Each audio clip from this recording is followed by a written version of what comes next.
Now, as you know, we have different kinds of the data. It is possible that we have the data of image, video, or text. And as you know, most of the text data set are unstructured data set. So here in this use case, I have taken one example of text data set. Again, I have taken that data set from Kaggle.com. So, so here we will discuss how you will perform the text pre-processing, because this data set is the text data set. So we have additional challenge with respect to the numeric data set. Now, whenever you go for the optimization part for the unsupervised machine learning method. So here we will discuss the unsupervised machine learning method. So I have changed the data set, as well as there in the last session we have discussed about the supervised machine learning methods, but here we will discuss the unsupervised machine learning methods, which is the clustering, text clustering. So as you already know about the clustering, so here we will use the text clustering. So whenever we talk about that unsupervised machine learning methods, so here optimization is again very important concept, and that optimization is the heart of the machine learning algorithm. So somehow we will discuss here the single objective optimization. Suppose you have considered only one objective, then how you will optimize, but many times this single objective is biased to a particular criterion. So it is required to consider multiple aspects of optimization, multiple aspect of the problem. So we will also see how you will optimize this through the multi-objective optimization. So on this thing we will discuss briefly. Anyway, these are very vast topic, but we will try to study some fundamental concept over it. Now, this news group 20 news group data set taken from the Kaggle, having 20 class level, in which we have in each and every class level, means in the each and every class we have set of documents. So this document is considered as the data points. So here as the data points we have text document, and we have 20 class. So it is possible that in the one class we have 600 documents, 700, 200, like that. So then if we have this kind of the data set, then how you will convert into the structure form, because machine learning model only understands the numeric form, they will not understand directly your text. So we have to convert this unstructured data set into the structured format in terms of the numeric matrix. So we will see here the process how you will convert this unstructured data set into the structured form. So let us, we have some document with the text. Then for this one, if you want to pre-process the text, then you have to import NLTK library in the Python. Then in the NLTK library, we have different functions to pre-process the text. So let us discuss some few key tasks in the text pre-processing. So first one is tokenization. So basically what we have predefined function in the NLTK library, you can perform directly. So basically what is this tokenization will perform? So this chunks of the text can be so large chunk of the text can be tokenized into the sentences. So here that your document will be tokenized into the sentences. Your then that each sentence will tokenize into the words. So for example, this is a cat. So you can get here, you can tokenize this sentence in terms of this is, of, and can. All are the tokens. This tokenization have many applications. For example, count the number of words in the text, counts the frequency of the word, that is number of the times a particular word is present. Now, stemming. Second point is stemming. So it is the process of eliminating affixes from a word in order to obtain a word stem. Please wait for a second.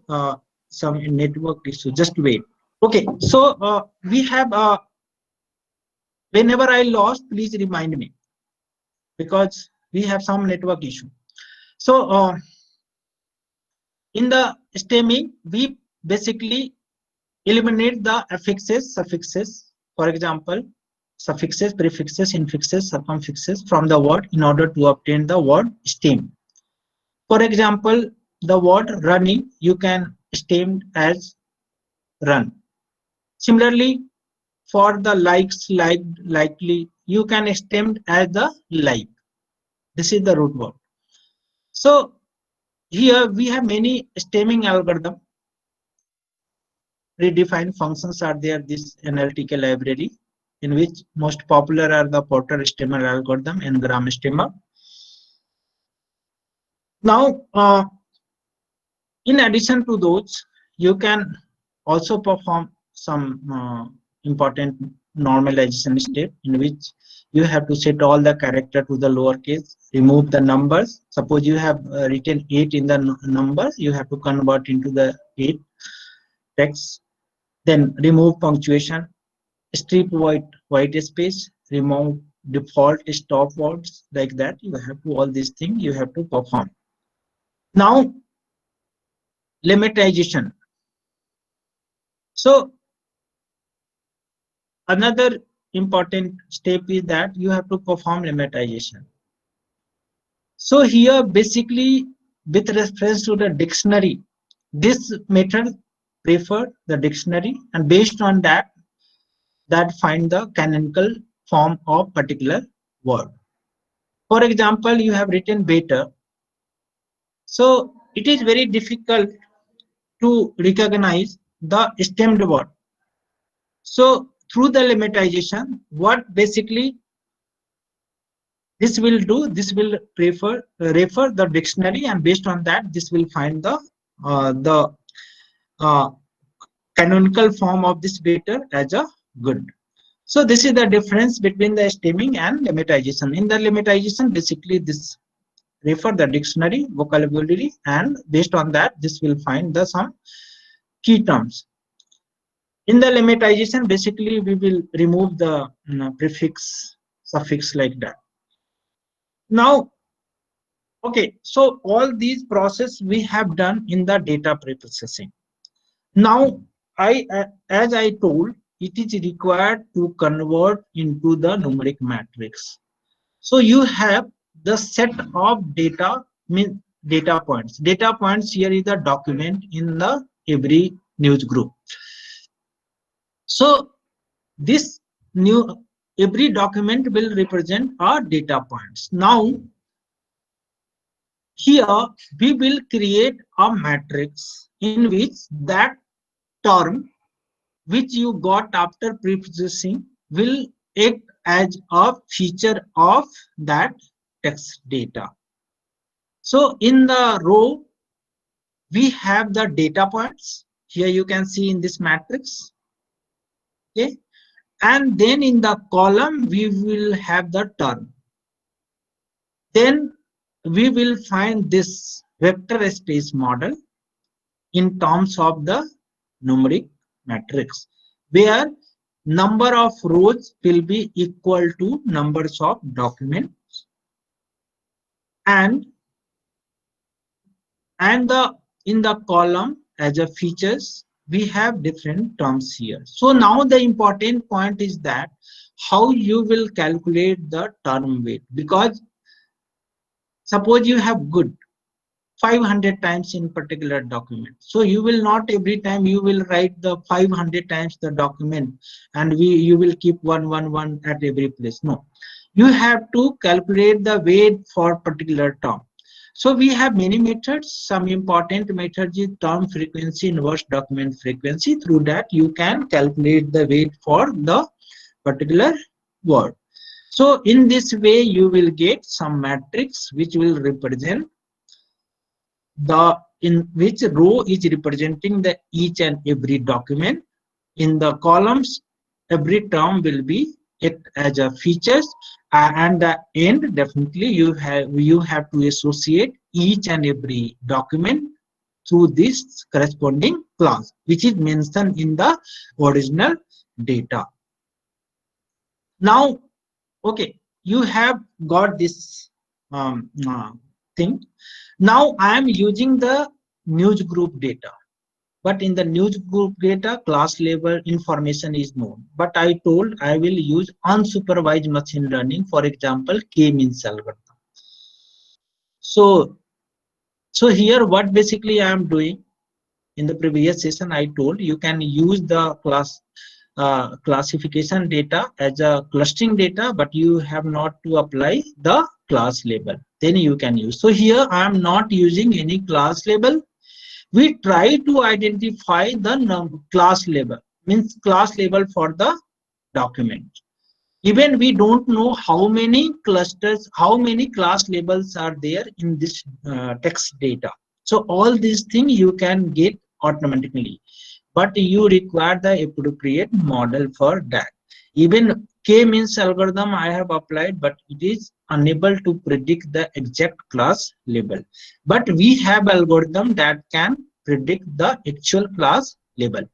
So let us start. I have taken the news group data, but without class label I am considering. I have performed all the pre-processing. Then we convert it into this numeric matrix. Now this data is ready for the machine learning algorithm. Now we have decided to apply unsupervised. So let us take the example. So in this way we will make a cluster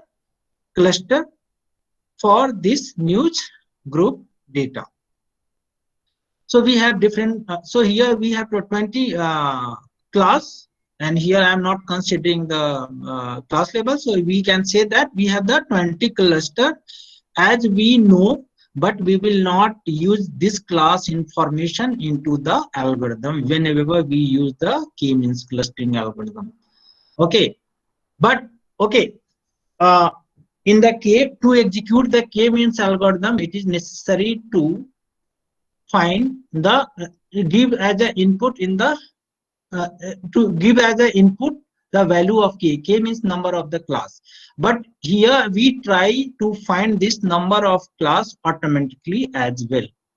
So as I told,